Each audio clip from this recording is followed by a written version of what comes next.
Boa tarde, pessoal. Meu nome é Solange, eu sou assistente social aqui do Hemorrio e a gente vai estar falando hoje sobre a atuação do serviço social. Eu vou dar uma pincelada, mais ou menos, sobre o serviço social de maneira geral, para estar situando, né, o que faz o serviço social e o trabalho que a gente está fazendo agora também no Projeto Séries, né, junto com a equipe que atua junto às gestantes que são atendidas aqui. E aí eu vou estar falando para vocês que o serviço social trabalha em várias áreas, mas o serviço social na saúde, ele atua, como está escrito aqui, saúde não é ausência de doença, determinantes sociais, entre outros fatores, influenciam no processo. Então, o processo de saúde e doença ele não é composto somente por ausência de doença, somente pela tomada da medicação no horário certo, né? A gente sabe que saúde, pela própria Organização Mundial da Saúde, envolve vários outros fatores, entre eles fatores como condições de moradia, condições de alimentação, então, condições de acesso à política, à própria saúde, né? Então, todos esses fatores influenciam e são determinantes. Então, só para exemplificar, o que adianta você tomar um remédio de pressão corretamente se você ficou desempregado e, portanto, seus problemas se avolumaram e aí a sua pressão aumenta, né? Você é hipertenso. Então, assim, só para estar entendendo que determinantes sociais são esses, que influencia no seu quadro de saúde, e o serviço social procura trabalhar dentro desses determinantes. E aí a gente abrange várias áreas, né? A própria política de saúde, assistência social, com relação a benefícios, nesse momento agora, né, muito falado, benefício emergencial, algumas questões que são alguma demanda que vem para a gente com relação a esses benefícios, não são poucos, são muitas. Então, a gente atua nessa área do CAD único, né, que ficou conhecido pela população em geral depois da pandemia. As questões de previdência social, os direitos previdenciários, então, a gente tenta, dentro de todo o conhecimento que a gente tem e da própria atualização que a gente faz nossa compreensão da Previdência Social, a gente procura passar para esses usuários, né, para vocês, enquanto usuários, e procura, de alguma maneira, garantir direitos. Né? Nós não garantimos os direitos, nós procuramos estimular a população para que verdadeiramente procure os seus direitos que estão nas políticas e que tem que ser acessado por eles, né? Não desistindo, embora a gente sabe que a gente está vivenciando um tempo de muita dificuldade, tá? Para conseguir que cada pessoa da população brasileira consiga garantir os seus direitos. Temos ações socioeducativas, ações com palestras, né? E atuamos na relação direta entre quem produz e quem consome os serviços de saúde. Então, o que eu estou querendo dizer com isso? Quem produz o Hemorrio, né, a Clínica da Família, e quem consome os serviços de saúde, que é a população de maneira geral. E a gente sabe que a maior parte da população usuária do SUS é a população com melhor poder aquisitivo, às vezes, né? Então, assim, a gente sabe que algumas pessoas vão pagar planos de saúde e tudo mais, e outras não têm condições de estar custeando esse tipo de plano e previdência e saúde privada. Sabemos também que algumas doenças não são, posso até dizer, lucrativas para plano de saúde, então o próprio plano de saúde ele repassa para o SUS quando o custeio, né, de doenças cancerígenas vai se tornar muito oneroso para essa assistência, né, do privado, então ele repassa esse tipo de paciente para o SUS, a gente também consegue perceber isso. Enfim, nós trabalhamos nessa relação, né, direta entre quem produz, não então demandas que chegam sobre questões relacionadas ao médico, relacionadas ao próprio atendimento, às consultas, e a gente fica nessa relação entre a instituição, o espaço ocupacional que a gente, né, tem, né, enquanto empregador, e os usuários dos serviços de saúde. E falando sobre hematologia, né, e a doença falciforme, eu queria chamar atenção para duas políticas que são muito importantes para quem é portador de doença falciforme, que é a política de atenção integral às pessoas com doença falciforme, que foi criada em 2005, Então, ela, né, visou garantir os direitos sociais em todos os níveis de assistência existentes no SUS. O que isso quer dizer? Que a pessoa portadora de doença falciforme, ela, pela política, né, que foi em 2005, e eu posso dizer que essas duas políticas, especificamente, elas são fruto da luta do movimento negro, dos movimentos sociais. Ela não surge do meio do nada, né? Ela surge também por conta de, né, assim, uma interlocução do movimento negro, né, para a qualidade de vida e saúde das pessoas afrodescendentes, né? Então, eu queria chamar a atenção para essas políticas, como políticas que existem, que fazem parte, né, do nosso dia a dia, que às vezes a gente não sabe nem que aquilo que nós estamos usufruindo de serviço faz parte de uma política que foi conquistada, tá, por movimentos sociais, pela sociedade em geral. Então, essa política, ela diz que você pode ser atendido, né, no posto, na clínica da família, na urgência e emergência, e teríamos que ter pessoas, né, profissionais capacitados para atender a pessoa portadora de doença falciforme. Então, essa política, ela, entre outras coisas, ela visa essa garantia de atendimento. E a gente sabe que, às vezes, o usuário não se sente à vontade de estar sendo atendido pela clínica da família, ou chega para a gente, né, com a demanda de que aquele médico não soube, não entendeu o que ele estava falando, não compreende a dor álgica, né? Não compreende as dores que ele sente. Então, a gente percebe, às vezes, que existe ainda, né, uma falta de efetivação dessa política nesses níveis, né, de assistência do SUS.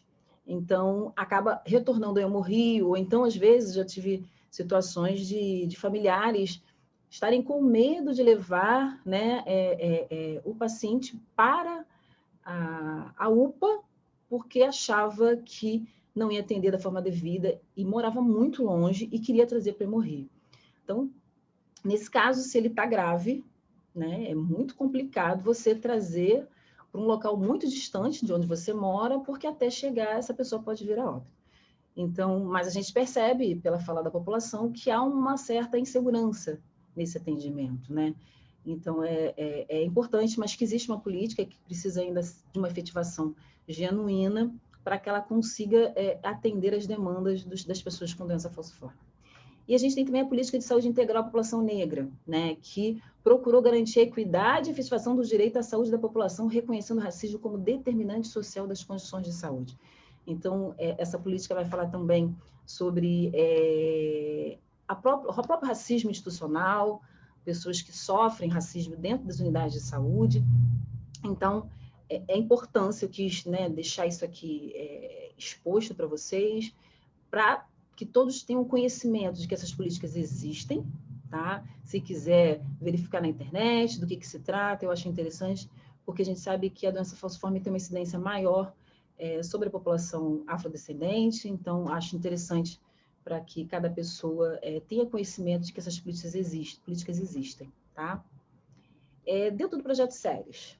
Então, o serviço social dentro do Projeto Séries, ele surge por conta da nossa residência. Nós temos um grupo de residentes, é uma residência multiprofissional. O que é multiprofissional? Significa que a residente de serviço social, de odontologia, de enfermagem. Então, esse grupo multi, tá? Elas fazem parte dessa residência e elas ficaram extremamente interessadas no Projeto Séries, em como ele atende essas gestantes. E, a partir daí, elas mesmas desenvolveram um projeto, né, de como atender essas gestantes, né? Então, nesse projeto, elas colocaram como atribuição para o serviço social alguns planejamentos, sendo que a gente sempre começa, ou pode ser que sim, ou pode ser que não, fazendo entrevista com essas mães, né? Então, ou um grupo de gestantes. A gente ainda não conseguiu efetivar esse grupo de gestantes, isso é algo que está sendo preparado junto com a psicologia. Então, futuramente, a gente pretende desenvolver esse grupo de gestantes dentro daquilo que é possível para elas, tá? Dentro da demanda delas e até mesmo das condições delas virem ao hemorrio. E a gente faz também uma entrevista social. Então, o que a gente pretende, segundo esse projeto que foi feito para o Grupo Séries de Serviço Social, até mesmo pela residência. Essas residências, elas fizeram também um folheto, né? Um folheto com a relação de direitos que essas gestantes têm. Então, a gente costuma entregar, após o atendimento, para essa gestante ter conhecimento de quais são os seus direitos enquanto mulher gestante. Então, a gente procura uma escuta qualificada para estar muito atento àquilo que essa gestante está falando, aquilo que a gente pode estar colocando como demanda e que existe algum direito ou alguma orientação que a gente pode dar. A rede de apoio que ela tem, tanto familiar quanto a rede institucional, os direitos sexuais e reprodutivos, a questão do planejamento familiar, se ela pode estar fazendo junto a clínica da família. A gente sabe que a gente está vivendo um tempo de pandemia, então muitas coisas estão deixando de serem feitas por conta da pandemia. Então a gente percebe que até mesmo o planejamento familiar, que é um atendimento em grupo, né? Até para nós também fazermos um grupo de gestantes complica por conta da pandemia. Enfim, e aí a gente sabe que o planejamento familiar em muitas unidades ele já era escasso e agora ele simplesmente foi cancelado por conta do próprio momento que a gente está vivendo de pandemia. Então, a importância do aleitamento materno, a violência obstétrica, parto humanizado, direitos sociais, trabalhistas e previdenciados, além de outros temas que possam surgir, que elas possam estar trazendo para a gente. Para estar pincelando um pouco, que eu acho importante, porque esse momento é um momento de disseminação de informação, de socialização de direitos.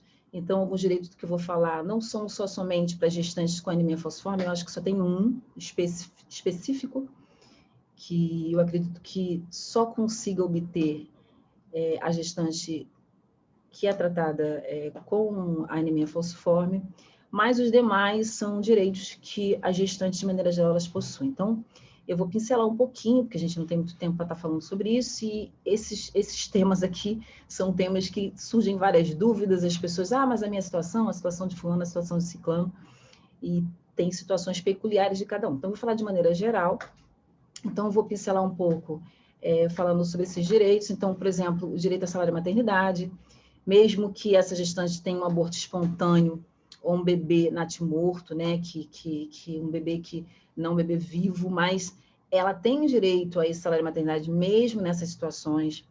A gestante desempregada, porque a maioria desses direitos aqui, a pessoa sempre vai pensar, mas é somente para quem tem vínculo empregatício, para quem tem a chamada carteira assinada. Sim, mas dependendo de qual seja a circunstância dessa gestante desempregada, ela ainda assim tem direito a solicitar salário maternidade. Que dentro da Previdência Social existe uma condição, que é a perda da condição de segurado. Ela mesmo desempregada, ela pode não ter perdido a condição de segurado. E aí tem toda uma peculiaridade, se tem mais de um ano que ela está desempregada, se não tem, enfim.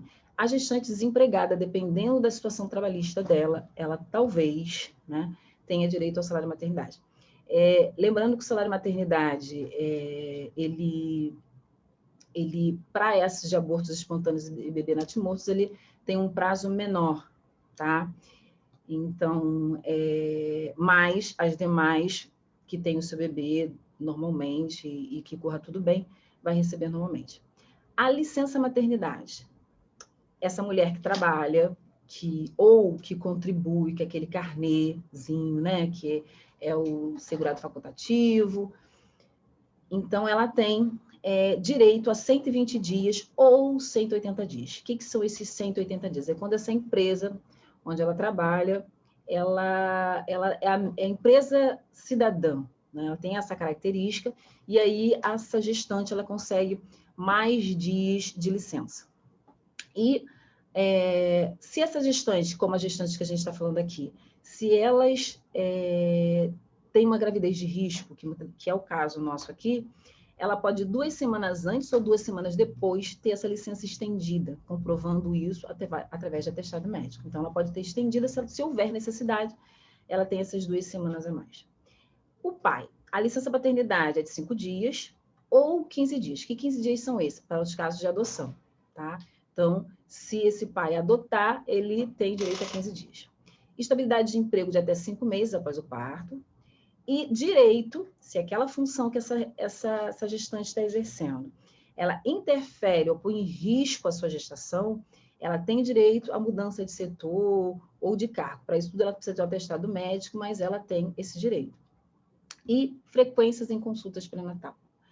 Isso são direitos garantidos pela lei, tá, gente? Mas a gente sabe que a gente vive um tempo onde emprego, né, tá uma situação difícil, a gente vive uma situação de muito desemprego, então muitas pessoas, às vezes, sabem desses direitos e não exercem esses direitos por preocupação com esse empregador, do que esse empregador vai pensar, do risco de perder esse emprego, mas é importante que você tenha conhecimento, né, de que, às vezes, algumas coisas que está sendo permitido para que você faça não é exatamente um favor, né, é algo legal, tá? Embora a gente sabe que existem acordos e acordos entre o empregador e o empregado, mas é direito dessa gestante ter frequência nas consultas de pré-natal.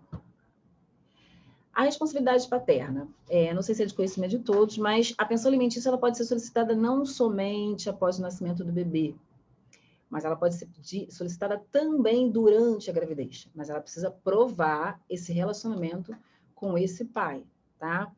É lógico, a gente sabe que todos esses tipos de processos são processos demorados, então, mas é um direito que essa gestante tem, se ela desejar, entrar no processo da Defensoria Pública e pedir a pensão alimentícia ainda na gravidez, provando que existe um relacionamento dela com esse pai.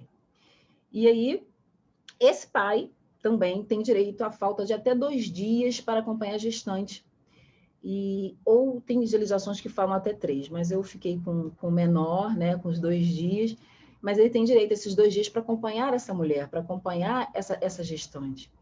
E sendo que, porque coloquei a depender da unidade de saúde. Por quê? Porque a gente vive hoje um momento de pandemia, então cada unidade de saúde tem feito a sua rotina institucional para estar evitando, né, aglomerações, para estar evitando o contágio. Então, tem unidade de saúde que não está permitindo acompanhantes. Então, embora ele tenha esse direito, pode ser que a unidade de saúde onde essa mulher esteja sendo atendida na sua consulta pré-natal, ela não possa levar acompanhantes, né, salvo em casos especiais, principalmente sendo gestantes com uma gravidez de risco. Mas, a depender, quando eu falo, não falo somente do atendimento de hemorragia, mas eu falo do atendimento até mesmo na maternidade, onde ela está fazendo as consultas de pré-natal.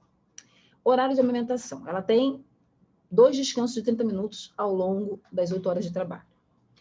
Porém, se ela não quiser usufruir desses 30 minutos ao longo do dia, ela pode solicitar sair 1 hora mais tarde, 1 hora mais cedo, ou entrar 1 hora mais tarde. Isso até o 6º mês do bebê. E aí a gente vai finalizando aqui falando sobre esse direito do auxílio-transporte. O auxílio-transporte pode ser o Vale Social ou o Rio Card de gratuidade. Qual é a diferença? Vale Social é para todas as pessoas que moram fora do Rio de Janeiro, fora do nosso município. Tá? Então, São João de Meriti, Angra dos Reis, e Mesquitas, Nova Iguaçu, são municípios fora o Rio de Janeiro. E aí, ou o Rio Card. O Rio Card funciona dentro do município do Rio de Janeiro. Então, eles são gratuidades diferenciadas. E o que a gente orienta? Que seja solicitado logo no início da gravidez. Porque pode ser que demore obter esse cartão. Porque a gente percebe o seguinte, que a gestante, ela vem ao Rio com maior frequência. Ela vai, uma gestante com doença falciforme, ela vem à unidade de saúde mais vezes. Portanto, essa frequência, ela aumenta. E, às vezes, ela não vai ter como custear essa passagem, principalmente depender do lugar onde ela mora, onde ela reside. Então, é importante, se essa gestante quiser e desejar, solicitar esse direito dela por conta do aumento da frequência. Agora, se também, né, lá no 6º mês, no 7º mês, aí já fica mais complicado. Embora a gente sabe, depois da pandemia, agora a gente tem ouvido que tem tido casos de conseguir obter essa gratuidade com mais rapidez, mas a gente não pode estar garantindo isso. Mas, então, o ideal é que no início da gravidez isso seja solicitado, não é para qualquer gestante, é para uma gestante que aumenta a sua frequência no atendimento médico. Então, ela se desloca mais vezes do que normalmente, Se ela vinha à consulta do Hemorrio de 2 em 2 meses, hoje ela vem 2 vezes, 3 vezes, então, e fora a consulta também do pré-natal. Então, ela tem direito a isso. Essa aqui é a nossa bibliografia, a gente já vai terminando. E eu quero pedir obrigado a todos, né? Obrigado pela atenção de vocês, obrigado ao Projeto Ceres por ter convidado. A gente vai continuar fazendo esse trabalho com a distribuição também de um folhetozinho explicativo com as maiores informações desses direitos e dar continuidade a esse atendimento para essas mulheres que têm vários tipos de direitos que às vezes não são acessados até mesmo por desconhecimento. Então, gente, muito obrigada.